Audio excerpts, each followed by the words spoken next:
in exile. It's been a long while since he's seen battle, the struggle like a dance. He must return, this can't be the end. He must return to the people in France, for the royals take control. Louis XVIII, rotund, robust, the worst circumstance. Is it worse than an emperor with some prestige? I think not. He must return to France. The coalition now is preoccupied with carving up the land and the spoils of war. Far from their thoughts is the French emperor, who falls victim to dismay. So I heard his health fluctuates, he becomes sedentary, and he's so far away from Josephine, growing wary. But destiny calls, coalition grows lax. Napoleon won't answer, setting sail, heading back to the shores of France again. Destiny will mend to the shores of France again. Destiny ascends to the shores of France again. Destiny will mend to the shores of France again. Destiny ascends. So begin a long trek back home, gathering supporters on the way.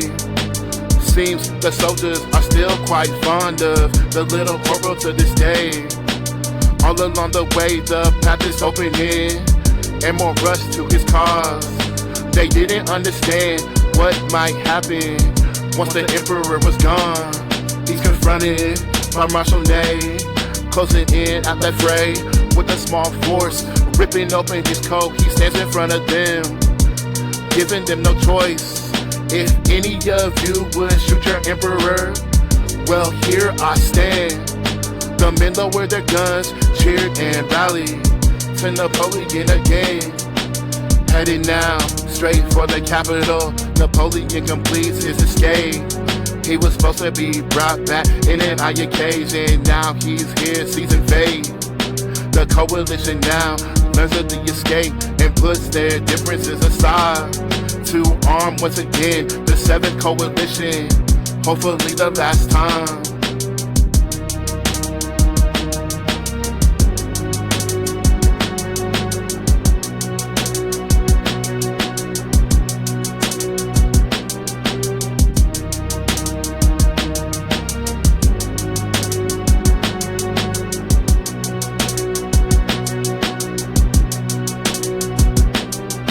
Events are in motion now, can't be undone. Napoleon establishes some order. His Austrian wife, more importantly his son, don't return, and it hurts, but soon it's over.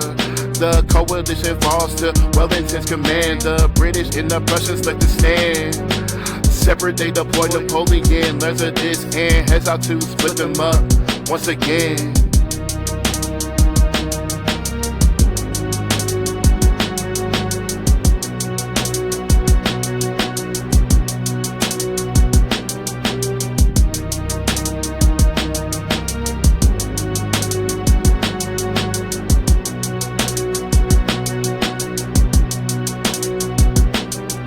Napoleon moves out towards Belgium to cut Wellington off from Brugge, moving at speed that is not to be expected. He closes in on them, keep them split up the objective, then wipe them out each one independently and try to win peace. Yes, he said it.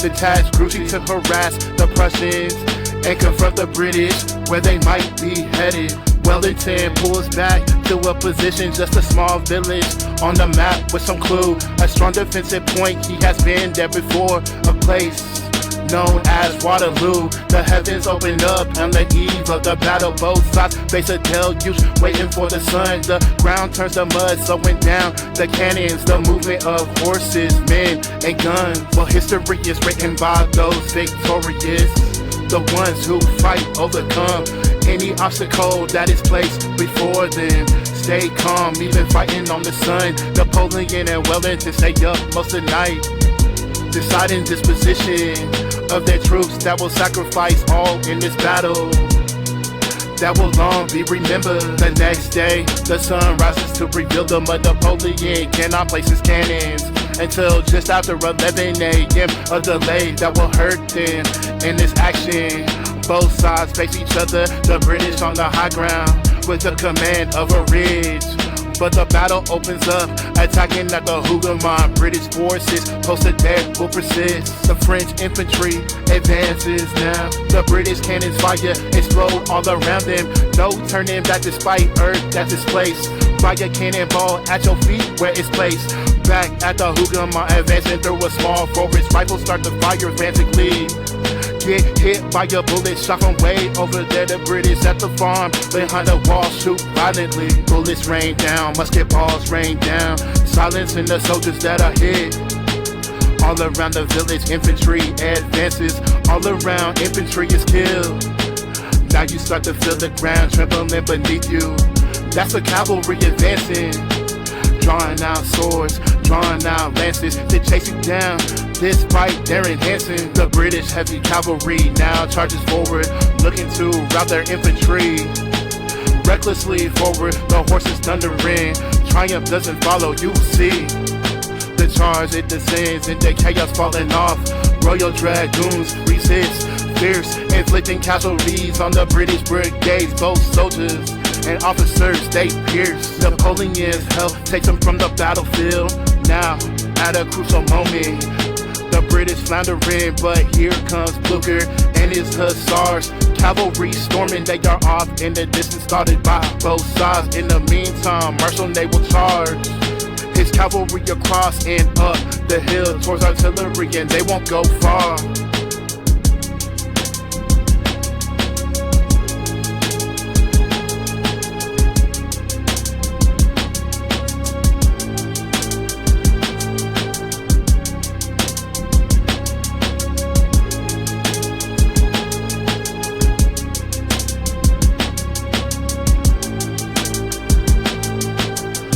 In another village that becomes a grave. It doesn't matter which nation falls, they will say.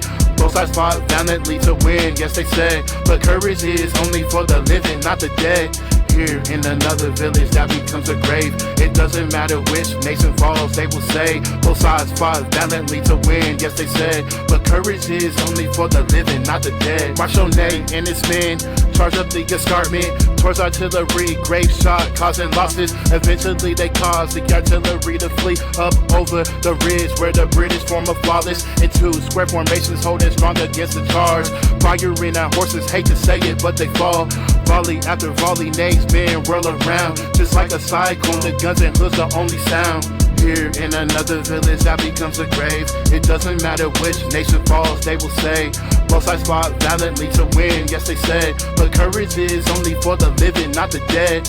Here in another village that becomes a grave. It doesn't matter which nation falls, they will say. Both sides fought valiantly to win, yes they said. But courage is only for the living, not the dead. Now the Prussians arrive off in the distance. A steady torrent of hussars flow like a river through the battlefield, falling on the French flanks. Napoleon is wondering where Prussia is, he thinks. Panic starts to set in, the tide is now changing. Infantry and cavalry routed, yes they're breaking. La Haye and the Hougoumont backing out their hands. Who will stand strong against the odds? Elite men. The Imperial Guard keeps moving through the battlefield.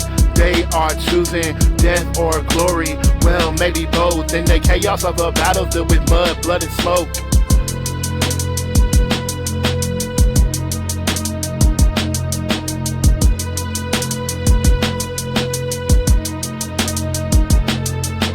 Fire from the squares as the enemy surrounds them. They fire in the air defiantly, so astounding. The British keep on pressing, closing on these men. The most loyal to the French cause can't pretend, but many start to fall around each other, brave souls. The British signal them to surrender, legend goes. The only reply they receive is remember, the guard dies, it does not surrender.